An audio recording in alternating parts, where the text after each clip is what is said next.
सभी विद्यार्थियों का एम हाई क्लासेज 1 में आपका स्वागत है।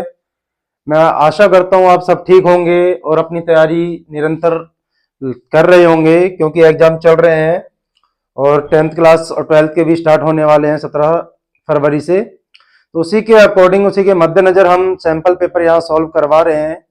तो आज हम क्लास 10th का सैंपल पेपर सॉल्व करवा रहे हैं जो एग्जाम में उसी से रिलेटेड लगभग ऐसे ही क्वेश्चन वहां देखने को मिलेंगे।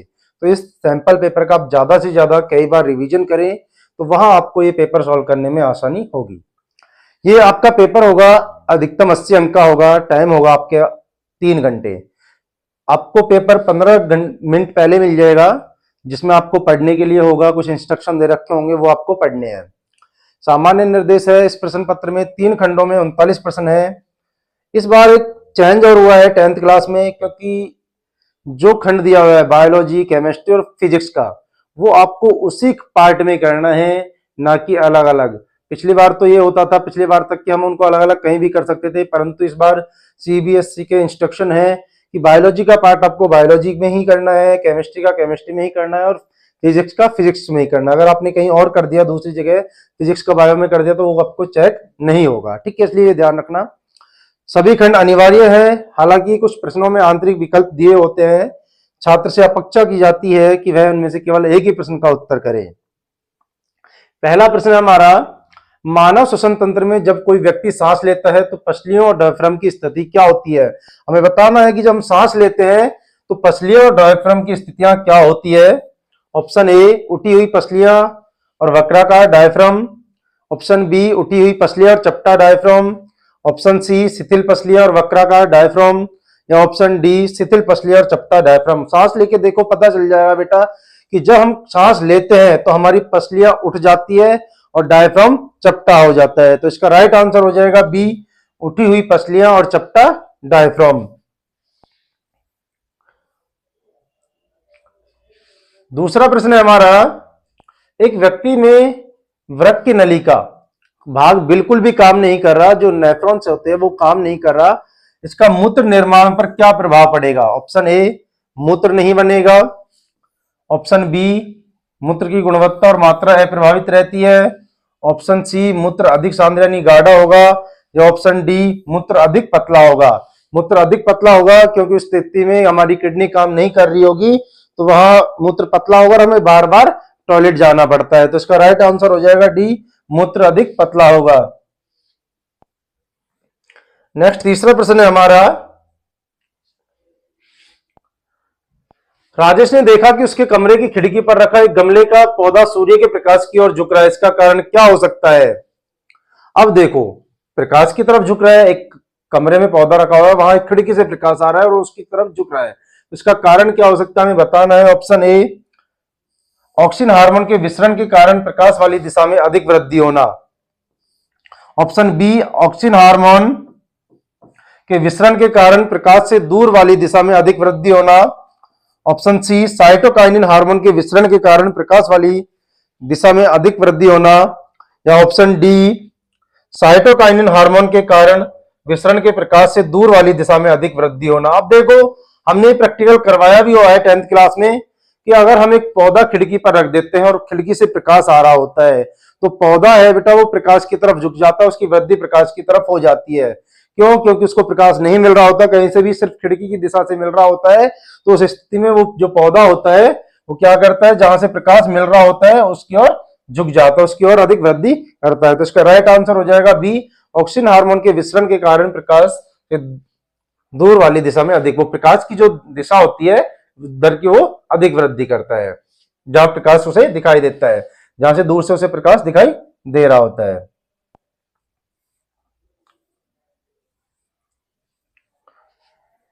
ऑप्शन क्वेश्चन 4 है हमारा, मस्तिष्क में स्थित अनुमस्तिष्क शरीर की स्वैच्छिक क्रियाओं को नियंत्रित करता है। सही बात है, जो अनुमस्तिष्क होता है वो हमारी स्वैच्छिक क्रियाओं को नियंत्रित करता है। इनमें से कौन सी क्रिया अनुमस्तिष्क द्वारा नियंत्रित होती है, हमें बतानी है कि कौन सी क्रिया अनुमस्तिष्क द्वारा नियंत्रित होती है। ऑप्शन ए, हृदय का धड़कना। ऑप्शन बी, आंखों का झपकना। ऑप्शन सी, मुंह में पानी आना। या ऑप्शन डी, ऊंचाई से कूदना। अब देखो, इनमें से 3 तो ऐसी जिन पर हमारे कोई नियंत्रण नहीं है और एक है जिन पर हमारा नियंत्रण है, ऐच्छिक क्रियाएं। तो हृदय का धड़कना तो ऑटोमेटिक है, हमारी इस पर कोई नियंत्रण नहीं है। अनैच्छिक क्रिया है। आंखों का झपकना भी अनैच्छिक क्रिया है। मुंह में पानी आना, हम कोई चीज देखते हैं हमारी पसंदीदा तो मुंह में पानी आ जाता है। और ऊंचाई से कूदना ही हमारे बस की है कि हम, ये हमारी स्वैच्छिक क्रियाओं में से हमारा मन करेगा तो हम कूदेंगे, नहीं तो नहीं कूदेंगे। तो इसका राइट आंसर हो जाएगा डी, ऊंचाई से कूदना।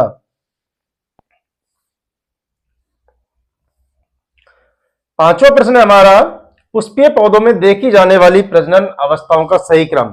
जो पुष्पीय पौधे हैं उनमें प्रजनन की अवस्थाओं का सही क्रम हमें बताना है, कौन कौन सा है। ऑप्शन ए युग्मक, युग्मनज या भ्रूण अंकुर। ऑप्शन बी युग्मनज, युग्मक, भ्रूण अंकुर। ऑप्शन सी अंकुर, भ्रूण, युग्मनज या युग्मक। ऑप्शन डी युग्मक, भ्रूण, युग्मनज या अंकुर। बताओ कौन सा। देखो सबसे पहले युग्मक बनता है, ठीक है। क्या बनता है? युग्मक। जब अंडाणु और शुक्राणु का निषेचन होता है तो सबसे पहले क्या बनता है? युग्मक बनता है, ठीक है। युग्मक के बाद युग्मनज बनता है, फिर भ्रूण बनता है, भ्रूण से पादप का निर्माण होता है और अंकुर होकर क्या करता है? पादप का निर्माण करता है। तो इसका राइट आंसर हो जाएगा ए। नेक्स्ट क्वेश्चन है हमारा, संतुलित पारितंत्र के बारे में इनमें से कौन सा कथन गलत है। तीन कथन सही है, बाकी एक गलत है, तो हमें वो बताना है। ऑप्शन ए परस्पर जुड़ी हुई खाद्य श्रृंखलाओं से बना होता है। जो पारितंत्र होता है संतुलित, वो परस्पर जुड़ी हुई खाद्य श्रृंखलाओं से बना होता है। ऑप्शन बी इसमें जीवित जीवों और पर्यावरण के बीच परस्पर निर्भरता शामिल है। ऑप्शन सी जंतु पौधों पर निर्भर है लेकिन पौधे जंतुओं पर निर्भर नहीं है। ऑप्शन डी इसमें जीवों की विभिन्न आबादी से बने समुदाय सम्मिलित होते हैं। हमें बताना है इसमें कौन सा सही है। तीन सही है, एक कथन गलत बताना है। देखो परस्पर जो जुड़ी हुई खाद्य श्रृंखलाओं से बना होता है पारितंत्र, ठीक है, सब आपस में जुड़े होते हैं। इसमें जीवित जीवों और पर्यावरण के बीच पारस्परिक निर्भरता भी शामिल है, ये ठीक है। जंतु पौधों पर निर्भर है लेकिन पौधे जंतुओं पर निर्भर नहीं, ये गलत बात है, क्योंकि जंतु पौधों पर निर्भर तो होते हैं और पौधे जंतुओं पर निर्भर होते हैं। तो इसका राइट आंसर हो जाएगा ये सी। सी गलत है, यहां बाकी सारे सही है। ऑप्शन सातवां, क्वेश्चन सातवां है हमारा, निम्नलिखित में से कौन सी विशेषता जैव निम्नीकरण, जो जैव निम्नीकरण पदार्थों से संबंधित है, वो हमें बतानी है। जैविक प्रक्रियाओं द्वारा टूटा हुआ। ऑप्शन बी निष्क्रिय रहना। ऑप्शन सी पर्यावरण में लंबे समय तक बने रहना पारितंत्र को नुकसान पहुंचा सकता है। बायोडिग्रेडेबल होता है बेटा जो जैविक प्रक्रियाओं द्वारा टूट जाता है और जो हमारे पर्यावरण को नुकसान नहीं पहुंचाता। तो इसका राइट आंसर ए हो जाएगा कि जैविक प्रक्रियाओं द्वारा टूटा हुआ या टूटना। आठवां प्रश्न है हमारा, यहां कथन और कारण दिए हुए हैं, बताना है कि क्या सही है, कथन सही है या कारण सही है। तो हमें यहां बताना है, एक मानव मादा में लिंग गुणसूत्रों की एक आदर्श जोड़ी होती है, सही बात है, आदर्श जोड़ी होती है। दोनों में 23 जोड़ी पाए जाते हैं, 46 गुणसूत्र होते हैं। युग्मनज में मानव नर द्वारा योगदान दिया गया लिंग गुणसूत्र बच्चे का निर्धारण करता है, बिल्कुल बात है। ये लड़का होगा या लड़की होगा ये किस पर डिपेंड करता है? नर द्वारा। ये दोनों बिल्कुल सही बात है, हमें बताना है। ऑप्शन ए और बी दोनों सत्य है तथा आर ए का सही स्पष्टीकरण है। ऑप्शन बी है ए और आर दोनों सत्य है तथा आर ए का सही स्पष्टीकरण नहीं है। ऑप्शन सी ए सत्य है लेकिन आर असत्य है। ऑप्शन डी ए गलत है लेकिन आर सत्य है। तो ये दोनों तो गलत हो जाते हैं क्योंकि दोनों सही है यहां तक। तो अब हमें बताना है, देखो मानव मादा में लिंग गुणसूत्रों की एक आदर्श स्थित जोड़ी होती है, यानी 23 जोड़ी होती है, ये भी बिल्कुल बात है, सही है। युग्मनज में मानव नर द्वारा योगदान दिया गया लिंग गुणसूत्र बच्चे के लिंग का निर्धारण करता है, दोनों सही है, परंतु ए आर की सही व्याख्या नहीं करता। दोनों अलग अलग चीजें, दोनों सही है, एक दूसरे की व्याख्या नहीं करते। तो इसका राइट आंसर बी हो जाएगा। नवा प्रश्न है हमारा कथन और अभिकथन वाला।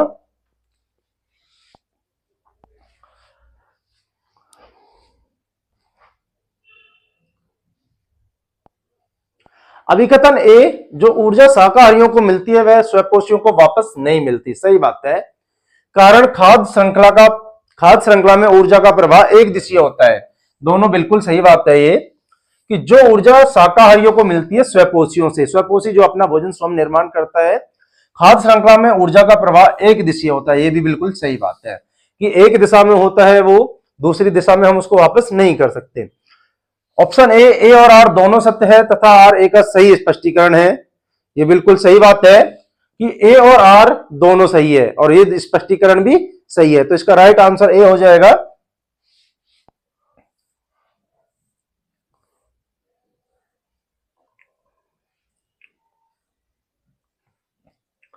प्रश्न संख्या 10 है,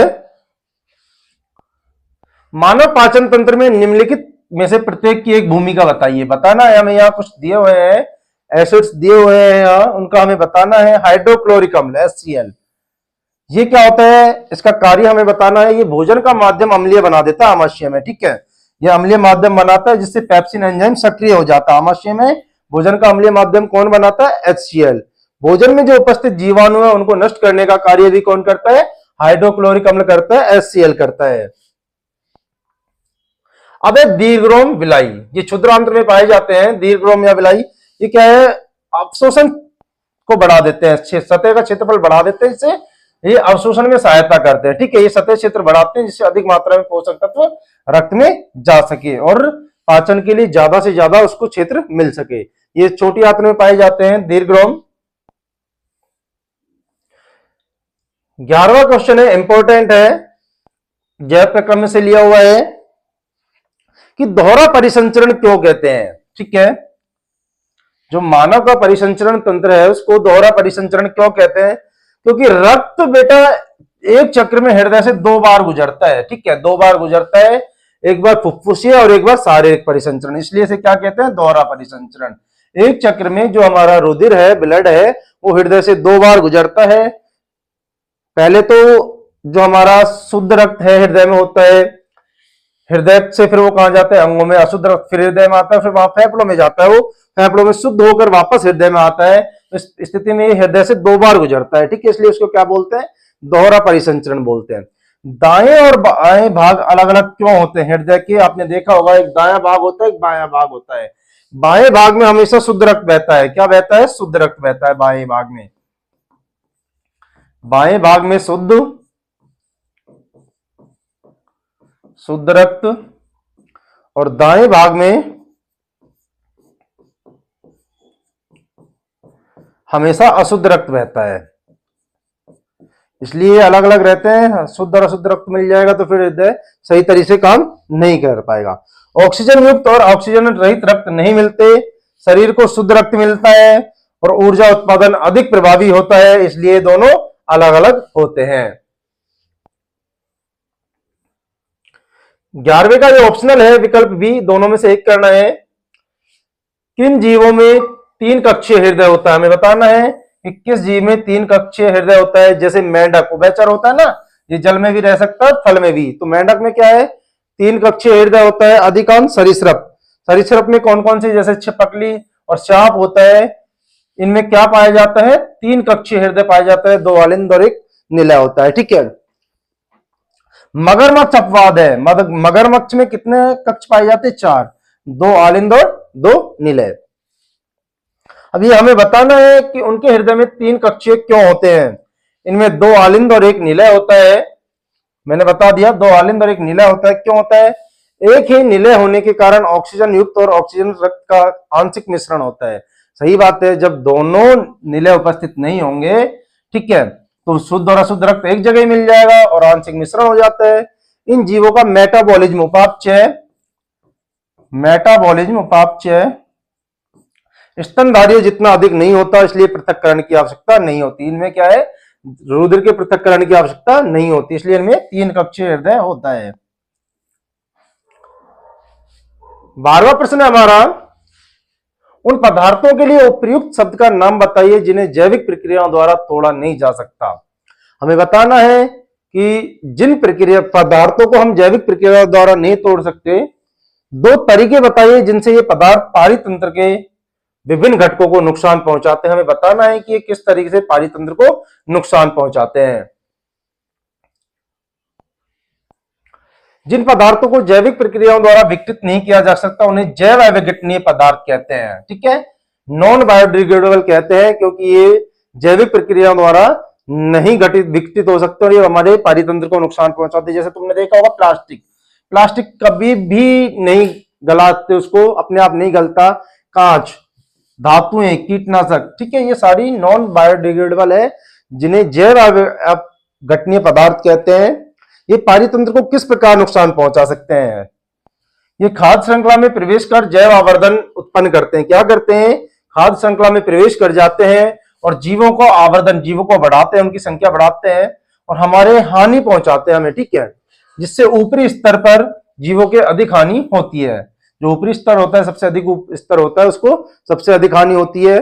ये मिट्टी और जल को प्रदूषित करता है। अगर ये मिट्टी में पड़े रहेंगे, गलेंगे भी नहीं, तो ये मिट्टी को प्रदूषित करेंगे, जल में रहेंगे तो जल को भी प्रदूषित करेंगे, तथा लंबे समय तक ये पर्यावरण में बने रह सकते हैं और इससे पर्यावरण को बहुत अधिक हानि हो सकती है।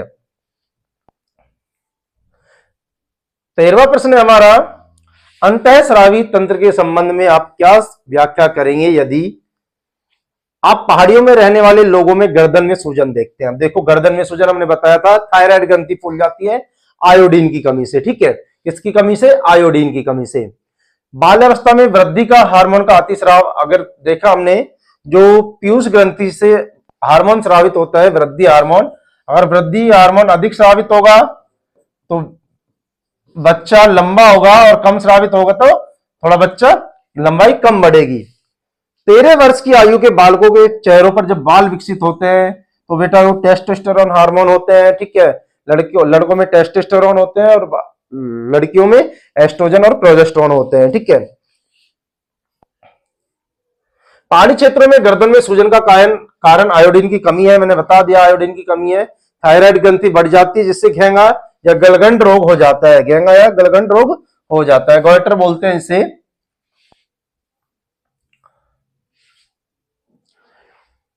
ग्रोथ हार्मोन, ये बता दिया, व्यक्ति असामान्य रूप से लंबा हो जाता है, इस स्थिति को दैत्यव कहते हैं, बहुत लंबा हो जाता है, उसकी तरफ जो हमें गर्दन ऊपर करके देखनी पड़ती है, ठीक है। 13 वर्ष की आयु में लड़के के चेहरों पर बाल आना यौनारंभ का लक्षण है, प्यूबर्टी। ये किसके कारण होता है? टेस्टोस्टेरोन हार्मोन के कारण होता है। और लड़कियों में कौन सा हार्मोन पाया जाता है? एस्ट्रोजन या प्रोजेस्टेरोन। 14वां क्वेश्चन है हमारा प्रश्न, जीजी द्वारा नियंत्रित हरे तने वाले मटर के पौधों को जीजी स्मॉल नियंत्रित बैंगनी तने वाले टमाटर के पौधे के साथ संकरण कराया जाता है। यहां कुछ क्वेश्चन दिए हुए हैं और जवाब देना इन क्वेश्चनों का। यहां रंग का दे दिया, ठीक है, हमने पढ़ा था आनुवंशिकता 8वें चैप्टर में कि लंबे और बौने पौधे वाले, वही उससे रिलेटेड ही है। F1 संतति में तनों के किस रंग की अपेक्षा करेंगे? जो कैपिटल जी होता है ना, हरे तने, कैपिटल ही हमेशा जो लंबा है, कैपिटल है, वो प्रभावी होता है और स्मॉल वाला अप्रभावी होता है, ठीक है, स्मॉल वाला अप्रभावी होगा। तो F1 संतति में तने के किस रंग की अपेक्षा करेंगे? जी F1 संतति में कौन सा होगा? हरा, ठीक है, वहां सिर्फ हरा होगा, जबकि जो बैंगनी है वो दब जाएगा। F2 संतति में हरे और बैंगनी तनों का अनुपात क्या होगा? हमने पढ़ा था वहां भी, ये अनुपात होगा 3:1, ठीक है, 3 हरे और 1 बैंगनी। उपरोक्त अवलोकनों से क्या निष्कर्ष निकाला जा सकता है? हमें बताना है कि उपरोक्त अवलोकनों से हम क्या निष्कर्ष निकाल सकते हैं।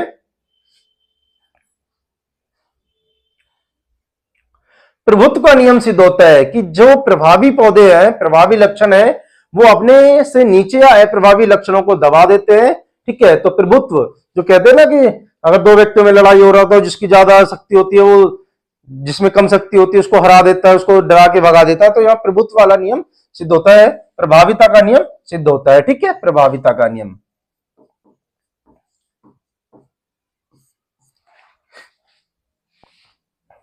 15वां क्वेश्चन है हमारा, कुछ पौधों में एक विशेष प्रकार का प्रकाश संश्लेषण तंत्र पाया जाता है जिसमें कार्बन डाइऑक्साइड को जटिल कार्बनिक यौगिक के रूप में संचित किया जाता है। अब हमें बताना है कि यह तंत्र सूक्ष्म क्षेत्रों में जीवित रहने हेतु किस प्रक्रिया को न्यूनतम करता है? ऐसे पौधे कार्बन डाइऑक्साइड कब ग्रहण करते हैं? कार्बन डाइऑक्साइड को जटिल यौगिक के रूप में संचित करना कैसे सहायक है? या फिर ये सी और डी, अब यहां देखो, अथवा तुम समझते हो कि ए बी सी या फिर डी में से एक ही करना है, ए बी तो करना ही है, सी और डी का ऑप्शन है सिर्फ एक, किसका है? सी और डी का। इसमें से सी कर लो या फिर डी कर लो, ए और बी तो कंपलसरी करने ही करने हमें, ठीक है। यदि पत्तियों को एल्यूमिनियम फॉइल से ढक दिया जाए तो क्या प्रभाव पड़ेगा? ये यह तंत्र शुष्क क्षेत्रों में जीवित रहने हेतु किस प्रक्रिया को न्यूनतम करता है? बाष्पोत्सर्जन। ठीक है, वहां पानी की कमी होती है और अगर पानी बाष्पोत्सर्जन की प्रक्रिया कम कर देंगे तो पानी वहां से कम निष्कासित होगा। ठीक है, किससे निष्कासित होगा? पानी अगर हम वहां कम निष्कासित होगा, बाष्पोत्सर्जन की प्रक्रिया कम होगी तो पानी वहां लंबे समय तक बना रहेगा। नेक्स्ट क्वेश्चन हमारा, ऐसे पौधे कार्बन डाइऑक्साइड ग्रहण कब करते हैं? रात के समय ग्रहण करते हैं। कब करते हैं? रात के समय ये ग्रहण करते हैं। यदि कार्बन डाइऑक्साइड को जटिल यौगिक के रूप में संचित करना कैसे सहायक होता है? दिन में रंध्र बंद रहते हैं, हमने देखा होगा दिन में रंध्र बंद रहते हैं और रात के समय ये खुलते हैं, तो CO2 उसी टाइम संग्रहित होती है जिससे जल की हानि कम होती है। क्यों? क्योंकि रात में थोड़ी ठंड होती है, नमी होती है, इसलिए जल की हानि कम होती है। अगर प्रकाश संश्लेषण नहीं होगा तो क्या होगा? देखो, प्रकाश संश्लेषण नहीं होगा तो पीली पत्तियां पीली पड़ जाती है। ठीक है, और उनकी वृद्धि रुक जाएगी, पत्तियां पीली पड़ पड़ के झड़ जाएगी और पेड़ एक दिन क्या होगा, जब प्रकाश संश्लेषण नहीं होगा, उसको खाना पानी नहीं मिलेगा तो सूख जाएगा।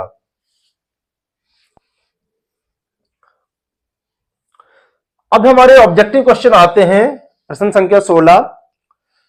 विकल्प ए और बी में से किसी एक का उत्तर दीजिए। हाँ, ऑप्शन आ गए। ठीक है, दोनों में से ए या बी में से एक ही करना है। कि गर्भधारण से बचने के लिए मानव द्वारा उपयोग की जाने वाली 3 तकनीकी उपकरणों के नाम बताइए, प्रत्येक के दुष्प्रभावों का उल्लेख कीजिए। यहां बताना है कि हम किस किस का बताएंगे। क्या होगा यदि मानव मादा में निषेचन होता है? ऑप्शन ए, अंडा निषेचित नहीं होता। ठीक है,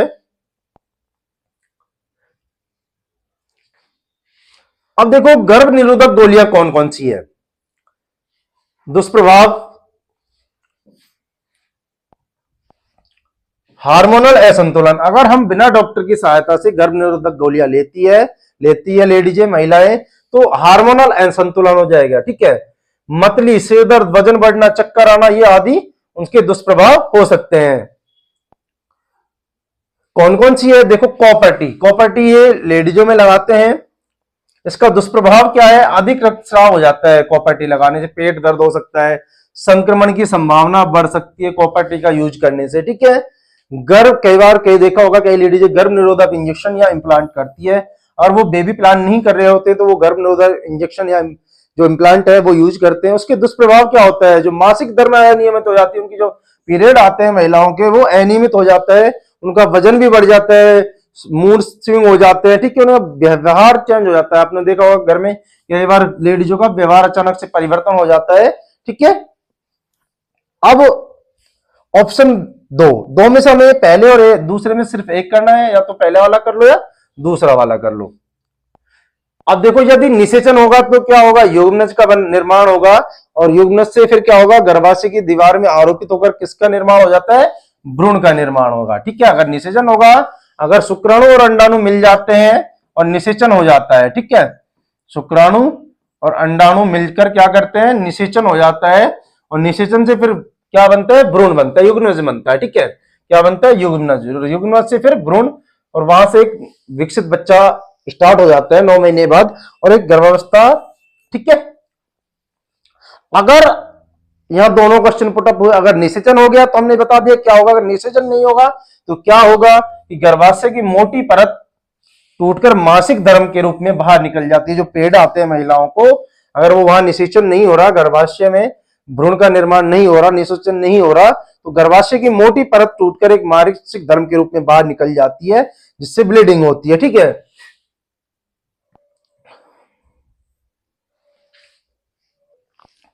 16 का विकल्प बी है, निम्नलिखित के लिए कारण बताइए। यहां कुछ क्वेश्चन दिए हुए हैं, उनके हमें जवाब देने हैं। प्रजनन के दौरान विभिन्न प्रोटीनों की वंशागति से शरीर की संरचना में परिवर्तन होगा, वो कैसे होगा? यदि परागण नहीं होता तो फूलों में निषेचन नहीं हो सकता है। सी, सभी बहुकोशिकीय जीव विखंडन या पुनर्जनन के माध्यम से नए जीवों को जन्म नहीं दे सकते। कायिक प्रवर्धन का प्रयोग केवल कुछ प्रकार के पौधों के लिए हम उगाने के लिए किया जा सकता है, सभी प्रकार के पौधों को उगाने के लिए नहीं कर सकते।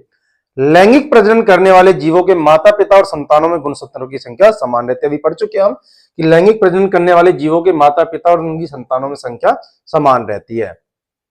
अब देखो हम यहाँ एक का आंसर बताते हैं कि जीन डीएनए के माध्यम से वंशानुगत होते हैं। ठीक है, किसके माध्यम से? DNA, deoxy ribonucleic acid. ठीक है, डीऑक्सी राइबोन्यूक्लिक एसिड, डीएनए की फुल फॉर्म होती है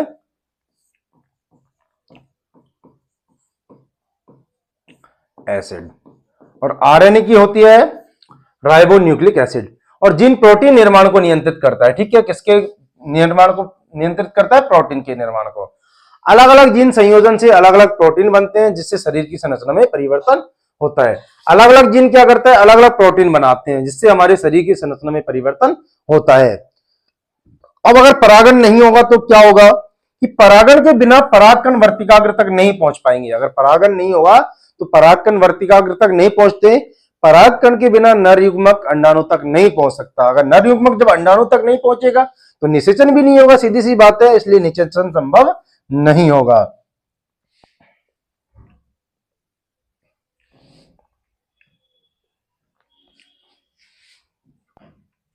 बहुकोशिकीय जीवों की कोशिकाएं विशिष्ट कार्यों के लिए विशेषीकृत होती है।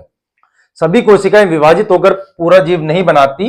यहाँ जो कोशिकाएं होती है ना बहुकोशिकीय जीवों में, वो एक कोशिका विशिष्ट कार्यों के लिए होती है, दूसरी कोशिका दूसरे विशिष्ट कार्य के लिए होती है। तो सभी कोशिकाएं विभाजित होकर पूरा जीव नहीं बना सकती, इसलिए वे विखंडन या पुनर्जनन से प्रजनन नहीं कर सकती। ये सिर्फ कुछ जीवों तक ही सीमित है। कायिक प्रवर्धन केवल उन पौधों में संभव है जिनमें तना, जड़ या पत्ती से नया पौधा विकसित हो सकता है।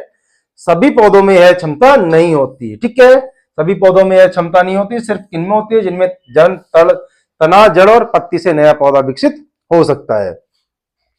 लैंगिक प्रजनन में गैमेट्स जो गुणसूत्रों की संख्या आधी होती है। ठीक है, आधे नर से आधे मादा से। ठीक है, तो दोनों जब आपस में आ जाते हैं, जुड़ जाते हैं, तो संख्या बराबर हो जाती है।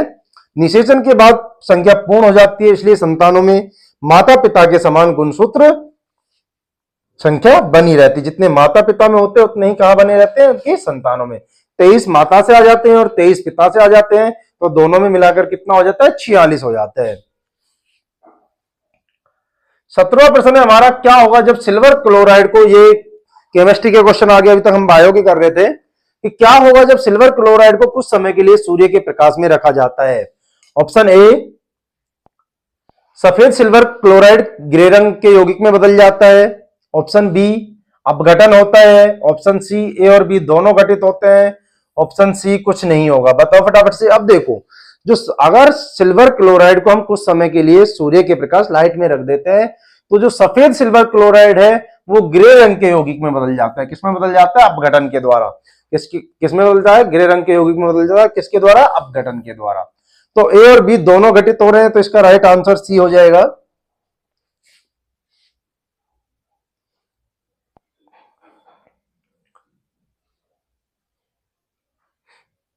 सिल्वर क्लोराइड सूर्य के प्रकाश में अपघटित होकर सिल्वर और क्लोरीन में बदल जाता है।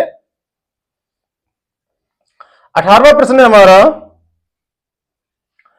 निम्नलिखित में से कौन सी ऊष्माक्षेपी अभिक्रिया है? ऊष्माक्षेपी अभिक्रिया क्या होती है? हमें बताना होता है कि ऐसी अभिक्रिया जिसमें ऊर्जा के साथ साथ क्या होता है? ऊर्जा निकलती है। ठीक है, अभिक्रिया के दौरान ऊर्जा निकलती है, तो उसे हम ऊष्माक्षेपी कहते हैं। अगर अभिक्रिया के दौरान ऊष्मा का शोषण किया जाता है, ऊष्मा का यूज किया जाता है, तो वो ऊष्मा शोषी होती है। और जहां ऊष्मा निकलती है, ऊर्जा निकलती है, ऊष्माक्षेपी होती है।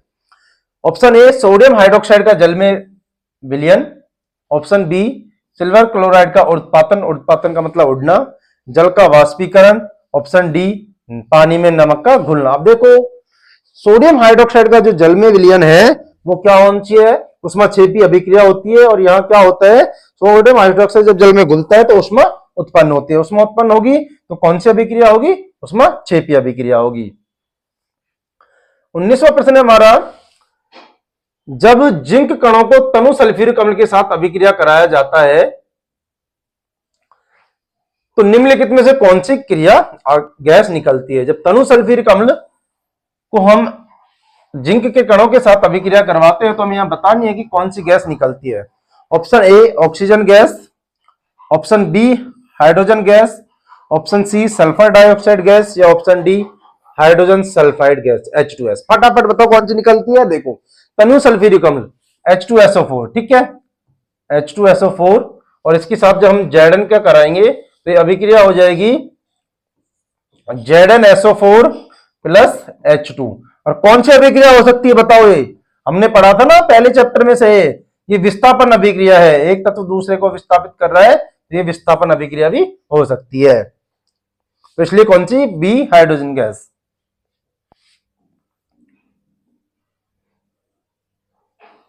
20वां प्रश्न है हमारा, मधुमक्खी के डंक से राहत पाने के लिए निम्नलिखित में से किस पदार्थ का उपयोग किया जाता है? बहुत बार करवाया है मैंने, बहुत बार करवाया है कि बेकिंग सोडा होता है, ठीक है। हमारा कौन सा सोडा आता है? बेकिंग सोडा, खाने का सोडा भी बोलते हैं, ठीक है। बेकिंग सोडा, इसका फॉर्मूला होता है, सूत्र होता है NaHCO3, सोडियम हाइड्रोजन कार्बोनेट भी बोलते हैं इसको। इसका तो इसका राइट आंसर बी हो जाएगा, बेकिंग सोडा, ठीक है।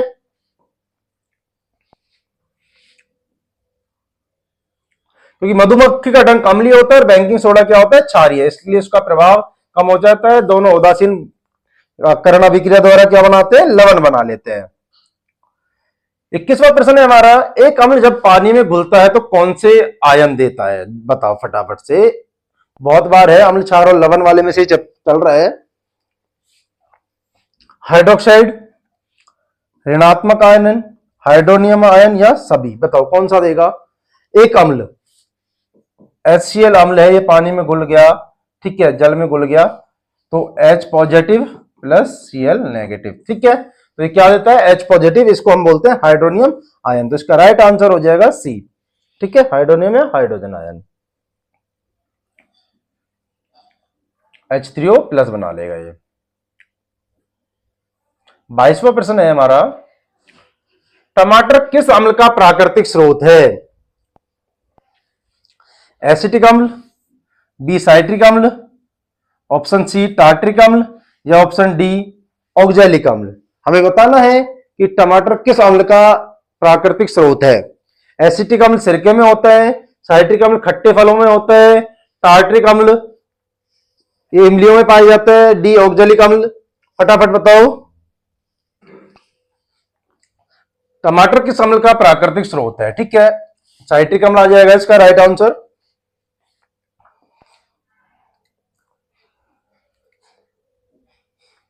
तेईसवां प्रश्न है हमारा, एक तत्व X, तत्व का नाम नहीं दिया हुआ है, गर्म करने पर हाइड्रोजन के साथ अभिक्रिया करके एक सह संयोजक यौगिक हाइड्रोक्साइड H2X बनाता है। यदि H2X में सड़े हुए अंडे की गंध आती है तो तत्व संभवतः माना जाता है।